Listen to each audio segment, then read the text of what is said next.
ஆண்டவராக இயேசு கிறிஸ்துவின் இனிய நாமத்தில் என் அன்பின் வாழ்த்துக்கள். டுடே ஷோ மிராக்கிள் என்ற இந்த நிகழ்ச்சிக்கு நான் வரவேற்கிறேன். யோவான் 11:40 சொல்வது, நீ விசுவாசித்தால் தேவனுடைய மகிமையை காண்பாய். ஹல்லேலூயா. இயேசு கிறிஸ்து பாருங்க, இயேசு கிறிஸ்து இருந்த நாட்களில் இந்த மாத்தாள் மரியாள் லாசருவை அவர் ரொம்ப நேசித்தார். அப்போ பார்த்தீங்கன்னா இயேசு கிறிஸ்து வேற பட்டணத்தில் ஊழியத்துக்கு போகும்போது லாசரு உடம்பு சரியாத இருக்கிறார், ரொம்ப வியாதியாக இருக்கும் பொழுது அப்போது அவங்க சகோதரிகள் சொல்லி அனுப்புகிறாங்க, லாசரு வியாதியாக இருக்கிறார், நீங்கள் வந்து வாங்கன்னு சொல்லும் போது அப்போது இயேசு கிறிஸ்து ஒரு வார்த்தை சொல்றார், இந்த வியாதி மரணத்துக்கு ஏதுவா இராம தேவனுடைய நாமத்துக்கு மகிமையா இருக்குதுன்னு சொல்லி அவர் என்ன பண்ணல, சில தாமதமா போகிறார். 4 நாளுக்கு பிறகு அந்த தேசத்துக்கு திரும்ப போறார். அப்போ போகும்போது பார்த்தீங்கன்னா லாசரு மறிச்சிருக்கிறார், மறிச்சு கல்லறையில வச்சிருக்கிறாங்க. இப்பொழுது மறிச்ச சூழ்நிலையில இயேசு கிறிஸ்து அந்த இடத்துக்கு போகும்போது எல்லாமே முடிஞ்சிருக்கிறது.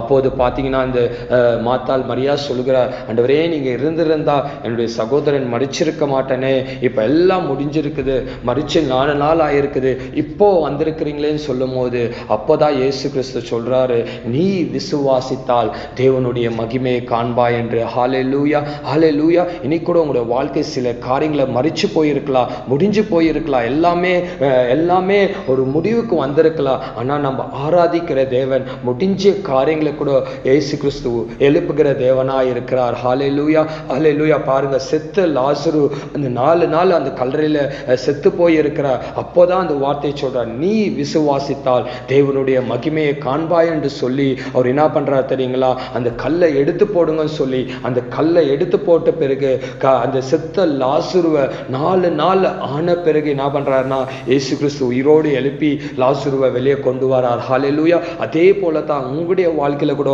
இந்த சில கேஸுகள் உங்க வாழ்க்கையில முடிஞ்சது போல இருக்கலாம், சில அற்புதங்கள் முடிந்தது போல இருக்கலாம், சில வியாதிகள் உங்க வாழ்க்கையில இது முடிந்தது போல இருக்கலாம். ஆனா இன்னைக்கு நற்செய்தி என்னன்னா, நீங்க விசுவாசித்தீங்கன்னா என் வியாதி சுகமாக போகுது, என்னுடைய கடன் பிரச்சனை மாற போகுது, என்னுடைய போராட்டம் மாற போகுது, அது எல்லாமே முடிஞ்சாலும் பரவாயில்ல, இயேசுவை நம்புற அவர் எனக்கு ஒரு அற்புதத்தை செய்வார் என்று இன்னைக்கு நீங்க விசுவாசித்தீங்கன்னா கர்த்தர் உங்க வாழ்க்கையில ஒரு அற்புதத்தை செய்ய வல்லவராய் இருக்கிறார். ஹல்லேலூயா. இன்னைக்கு விசுவாசிங்க. வேதம் சொல்கிறது, யோவான் 11:40 சொல்கிறது, நீ விசுவாசித்தால் தேவனுடைய மகிமையை காண்பாய். ஹல்லேலூயா. இன்னைக்கு எல்லார் மேலும் ஒரு மகிமை இறங்க போகுது, ஒரு பிரசனை இறங்க போகுது. இந்த வார்த்தையை கேட்டுக்கொண்டிருக்கிற ஒவ்வொரு மேலும் கர்த்தருடைய பிரசனை இறங்கி கொண்டிருக்குது. ஹல்லேலூயா. இன்னைக்கு ஆண்டவர்கிட்ட உங்கள்கிட்ட இருந்து எதிர்பார்க்கிற ஒரே ஒரு காரியம் விசுவாசம். அந்த விசுவாசம் இருந்தா போதும், எப்படிப்பட்ட சூழ்நிலையோ ஆண்டவர் மாத்த வல்லவரா இருக்கிறார். ஹல்லேலூயா.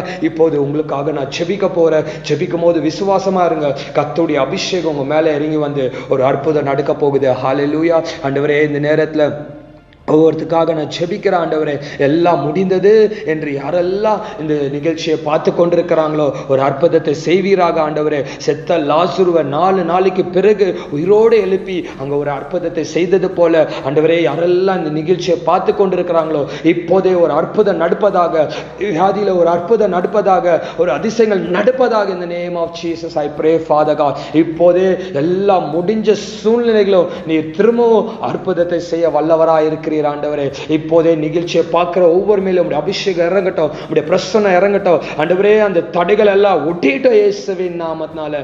இதோ ஆண்டவரே, இதோ ஆண்டவரே, உன்னை அதிசயங்களை காண பண்ணுவேன் என்று சொன்னது போல இதோ இப்போதே ஒரு அதிசயங்களை காணும்படிக்கு கிருபை செய்வீராக. எல்லா தடைகளை ஒடிச்சு சீக்கிரமா ஒரு அற்புதத்தை நீங்க செய்ய போறதுக்காக நன்றி, செய்ய போறதுக்காக நன்றி, செய்ய போறதுக்காக நன்றி.